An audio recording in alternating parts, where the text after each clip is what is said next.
Effectivement, Anton Amigo, donc je travaille sur le risque d'inondation et les aléas météo à l'IRSN, et donc je vais vous parler de la base de données tempête et submersion historique, et notamment comment on parle de collecte, de mise à disposition et d'utilisation de cette donnée pour l'estimation des niveaux marins. Alors, juste pour un peu de contexte, donc IRSN, on parle du nucléaire, donc en France, donc on a 18 centrales, et parmi ces 18 centrales, on en a 5 qui sont sur le côtier, soit en estuaire, donc 4 sur la façade de Manche et Mer du Nord et Gravelines, Penly, Paluel et Flamanville, et une côté estuaire de la Gironde en Atlantique avec le Blayais. En plus des centrales, on a plein d'autres installations hors production d'électricité, et notamment côté côtier 4 bases navales.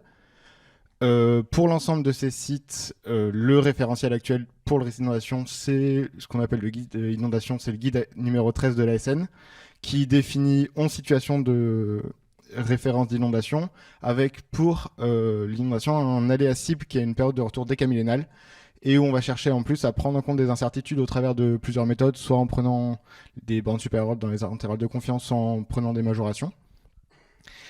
Et pour les sites côtiers, on a trois situations de référence d'inondation qui leur sont spécifiques, ce qui inclut les vagues, le risque de sèche et autour de ça le niveau marin en statique. Et pour atteindre du décamillénal, on prend un cumul de trois éléments. Donc le niveau maximal de la marée théorique, une surcote millénale à la bande supérieure de l'intervalle de confiance 70%, et une prise en compte de l'évolution du niveau marin moyen.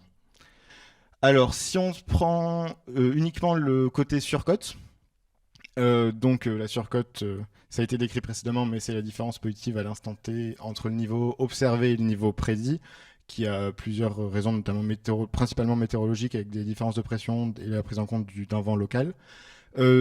Statistiquement, c'est considéré comme une hauteur aléatoire, donc on peut l'estimer derrière par analyse statistique. Et le problème qu'on a dans ces données de surcode, c'est qu'on peut avoir ce qu'on appelle des hors-seins, donc des observations qui sont très supérieures aux autres observations, notamment sur des échantillons qui peuvent être courts et qui peuvent totalement ressortir des séries et des ajustements statistiques, ce qui introduit de fortes incertitudes. Par exemple, alors, je sais, typiquement là, vous avez Xintia donc sur la série à La Rochelle, et quand on réalise nos ajustements statistiques, on est complètement en dehors des intervalles de confiance statistiques, et donc on doute de la qualité de nos ajustements. Alors pour faire face à ça, on va chercher à élargir l'échantillon de données qu'on peut avoir. Et donc pour ça, il y a deux méthodes.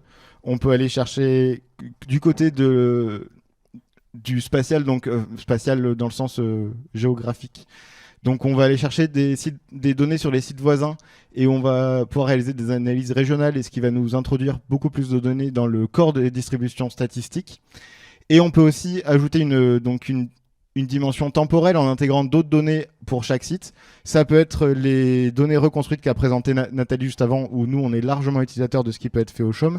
Et ça peut être les données historiques, donc qui vont être des données ponctuelles en dehors des périodes de mesure systématiques, et qui vont là pouvoir nous permettre d'ajouter des mesures extrêmes sur certains événements, notamment de tempête, et ce qui nous permet derrière de conforter nos ajustements statistiques. Et on voit ici que par exemple pour Xintia, ce qui était largement en dehors des intervalles de confiance ressort ici après méthode régionale et ajout d'historique, nous permet de faire entrer Xintia dans les intervalles de confiance. Alors, ces données historiques, il faut aller les chercher. Et donc, c'est tout un travail de collecte qu'on mène depuis 2015 à l'IRSN. Vu qu'on a 8 sites sur la façade manche atlantique et qu'on mène des analyses régionales, on a un intérêt qui est porté sur l'ensemble de ce littoral et pas seulement au niveau des différents sites. On a mené ce travail de collecte dans la littérature scientifique, dans les rapports techniques, dans les archives, globalement dans tous les documents qu'on pouvait trouver et qu'on pouvait avoir à disposition pour aller référencer des événements. On en a extrait quand c'était possible des données quantifiées, et ensuite on a compilé l'ensemble de ces informations dans une base de données. On considère ces informations ici comme brutes parce que c'est celles qui ont été extraites des différents documents. Et à partir de ça, qu'est-ce qu'on peut en faire? Donc, quand elles sont quantifiées, on peut aller directement utiliser les données de niveau marin et de surcote en croisant avec de la rétroprédiction. Et donc quand c'est directement mentionné, on peut déjà travailler sur les types d'impacts et l'étendue de ces différents impacts pour les différents événements. On peut travailler sur le nombre d'événements extrêmes quand ils ne sont pas quantifiés. Et on peut également, en croisant différentes sources, arriver à aller reconstruire des valeurs de surcode pour différents événements, même si ce n'était pas initialement indiqué dans les sources. Il faut enfin garder à l'esprit qu'on a une analyse critique qui est largement nécessaire quand on utilise ces sources. Il faut se poser de grosses questions sur la fiabilité en tant que telle des sources et des données qui sont inscrites. Il faut garder à l'esprit que la pertinence des reconstructions est plus ou moins pertinente et qu'il y a des incertitudes qui peuvent être associées. Ces incertitudes peuvent être très fortes. Et toutes ces questions font l'objet des travaux du groupe de travail Tempête et Submersion historique, dont fait partie l'IRSN, dont fait également partie le CHOM, dont fait également partie le CEREMA. Donc, je vous ai parlé d'une base de données, donc c'est la base de données Tempête et Submersion historique. C'est pour rentrer un peu dans le technique base de données, c'est une base de données qui est développée en PostgreSQL, donc un moteur open source, avec une extension spatiale PostGIS. Dans sa version, qui est publiée depuis fin 2020, elle référence plus de 800 événements entre les années 1500, je crois que c'est 1507 pour être exact, et aujourd'hui. On a donc une base de données qui est centrée sur une table qui référence les différents impacts et qui ensuite va lier les différentes autres tables connexes, donc des tables sur les sources, des tables sur les localités et sur les événements. On voit en bas le chronogramme donc, du référencement des différents événements présents dans la base de données. Mais cette base de données brute, bon, c'est assez lourd, donc on a cherché à la mettre à disposition dans une manière un peu plus intelligible pour le grand public. Donc on a développé depuis 2020 une interface WebSIG en leaflet. Donc c'est une interface qui est reliée directement à une version autonome de la base de données. Donc on a quand même l'ensemble des données qui sont disponibles en textuel et carto. On peut, au travers de cette interface, filtrer les différents événements selon des critères définis. Je vais vous faire une démonstration juste après. Et elle est accessible depuis février 2023 auprès du grand public, avec une légère refonte graphique depuis le début de l'année. Et donc, elle est disponible sur l'URL bddtsh.irsn.fr. Le QR code qui est là marche, mais vous l'aurez également à la fin. Et en parallèle de ça, vous avez une version mise à disposition, une version brute et une extraction CSV des différents événements pour que ça soit quand même un peu plus facile d'accès. Tout ça, c'est sur la page DataGouv de l'IRSN. Alors, Laurent a tenté la démonstration en live. J'ai été un peu plus prudent quand j'ai fait mes slides, donc j'ai fait des captures.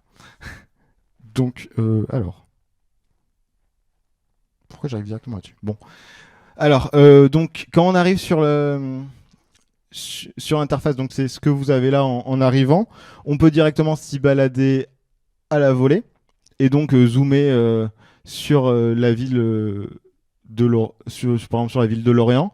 Et quand on clique sur une des localités, on va avoir un champ qui va détailler le contenu des différents événements et le contenu des différentes sources pour les différents événements, avec les différents impacts, la description de la source, le contenu de la source, pardon, la description, le contributeur, et quand on les a, les niveaux quantifiés. Bon, là, il se trouve que pour cet événement de 1864, on n'avait pas de mesure quantifiée. Mais donc ça, c'est une première manière un peu d'approcher l'interface, mais on peut également rechercher par filtre. Bon, j'avais des animations, mais qui ont disparu, tant pis. Et donc en fait on peut, en allant chercher dans les filtres, filtrer. Donc là j'ai filtré sur tous les événements du Morbihan où on avait de la donnée quantifiée. Donc on voit qu'on est un peu plus faible en termes de nombre de localités, mais que typiquement pour cet événement de 1905, on a une hauteur max observée et on en a déduit une surcote de pleine mer à Lorient. Du coup, on peut rechercher par événement, donc pour différentes dates d'événements. On peut filtrer donc pour cet événement de 1904. On voit que la majorité des localités recensées pour cet événement sont sur la Bretagne. Et on peut afficher l'ensemble des impacts. Donc au lieu de filtrer par localité, on filtre sur cette date. Et on peut obtenir l'ensemble des impacts pour cet événement. Et encore une fois, les niveaux marins quand on les a. Et enfin, et je vous l'ai pas dit tout à l'heure, l'ensemble de ces extractions sont directement télécharges en CSV, donc on peut directement les utiliser. Ben voilà, merci pour votre attention. Donc pour accéder à la base de données, donc bdtsh.irsn.fr, le QR code parce que c'est accessible sur mobile désormais. Et si vous avez des questions, des retours, franchement n'hésitez pas. Donc on a fait cette adresse email exprès, contact.bdtsh@irsn.fr. De toute façon, vous avez tout sur l'interface pour avoir des renvois, donc n'hésitez pas à l'utiliser. Et si vous avez des questions, voilà, je suis disponible et maintenant et après. Merci. Merci Antonin.